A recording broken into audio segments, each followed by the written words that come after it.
Welcome back to All This Math. This is Professor Parker, and today we're going to do some paycheck math, right? We're going to do some paycheck math that's very relevant. It's similar to consumer math, except now we're talking about not necessarily spending money, but we're talking about how to calculate our paycheck when we earn money. You know what I'm saying? When you work a job as an employee, when you earn money. We're going to do some work with overtime too, right? So, because I know these problems are very important, very relevant. They show the relevancy of mathematics very well, because one of the things people say is, well, all I need to know is how to count my money. Well, we're going to show how we can use algebra to actually count your money, because if you don't know how to do that, you won't know how to reconcile and make sure that your paycheck is actually correct when you receive it, if you receive a paper check, or when it gets direct deposited into your account when it hits. All right? So now, let's say the actual problem is shown in the description under the video. So I'm about to read the actual problem and you can read along yourself. If you want to solve this problem yourself, you can always feel free to pause the video and go ahead and solve the problem and see if answers match up when I'm done. All right. So the problem reads like this. Find the weekly earnings if the hours worked are 48 hours at $8.45 per hour. So 48 hours at $8.45 per hour.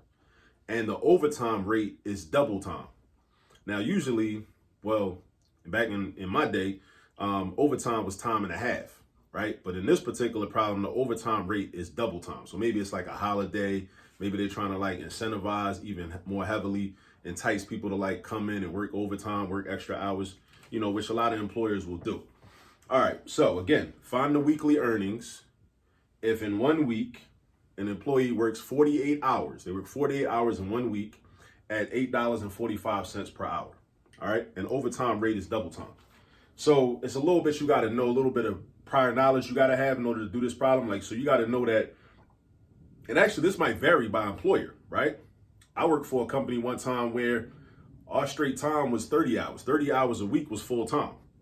But traditionally, full time is 40 hours in a week. 40 hours in a work week is full time. That's traditional. All right. So that's what we're going to apply here. So we're going to say if the total amount of time was 48 hours,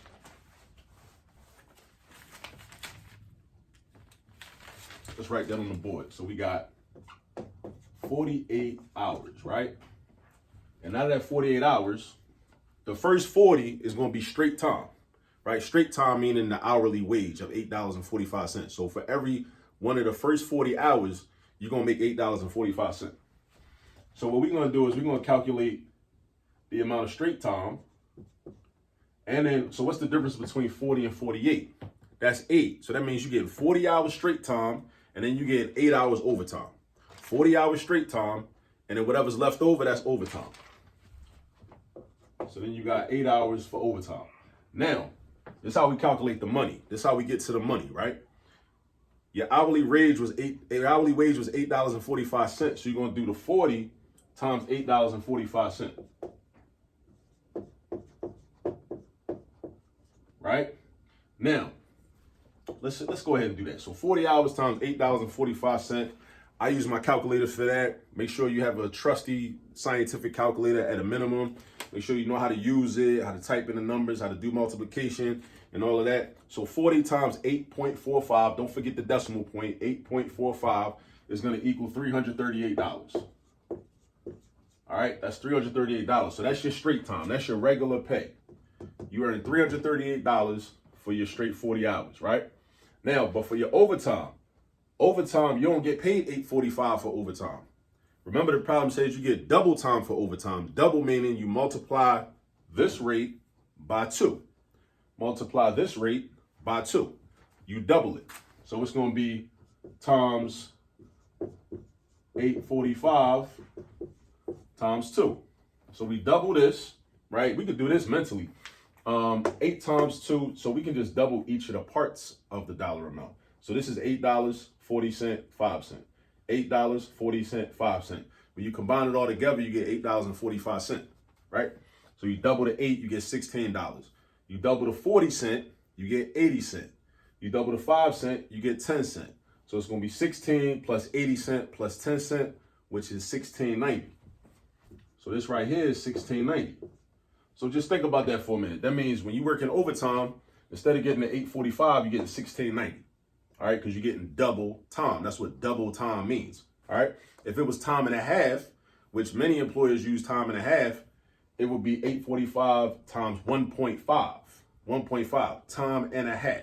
Time meaning the original time times itself plus half of it. Times itself, which is 1, plus half of it. So itself plus half is 1.5. 1.5. We could represent that. That's a mixed number. We could represent that as a decimal by calling it 1.5. So if it was time and a half, we would do this times 1.5. But because the problem says it's double time, we're doing this times 2. All right, so now we're going to go to our calculator, do 8 times 1690. 8 times 1690 is $135.20. So 338 is how much we earn for our straight time. 135.20 is how much we earn for overtime. So now the way we figure out our total paycheck is going to be by adding these two values together. These two values get added together. So we're going to do $338 plus 135.20 is going to be 473.20 if we use a calculator. 473.20, but we could do this manually too. Like, so if you got a young child, you're trying to teach them addition and how to add decimals, because 338 is not a decimal necessarily, but $135.20 is a decimal. So let me show you how to do that, right? So let's do the 338 plus, now, when we're doing addition or subtraction, we want to line up the digits by place value. When you're doing multiplication, we don't need to line the digits up by place value. But when we're doing addition or subtraction, you want to line the digits up by place value. So that means the 135 is going to go right under the 338. Because 8 is in the ones place, 3 is in the tens place, 3 is in the hundreds place. 5 is in the ones place, 3 is in the tens place, 1 is in the hundreds place. Now what about this point 20? This point 20 is going to go right out here. Because look, there's nothing in the decimal part of 338. Now, if it makes you feel better, you can leave this space blank up here, right? But if it makes you feel better, you want to make it seem more like money, right? And like an accounting standpoint, and look how, make it look more accounting-like, we could do 0.00. We could do that, all right? We still going to be doing 0 plus 0. Even if this was blank up here, it would still be 0 plus nothing, and it still would be 2 plus nothing. But if you want to, visually, if you want to see the visual, that's cool. You could do that too. So let's do it. Now we do our addition. From the right, you start at the right, all right? So you go 0 plus 0, that's 0.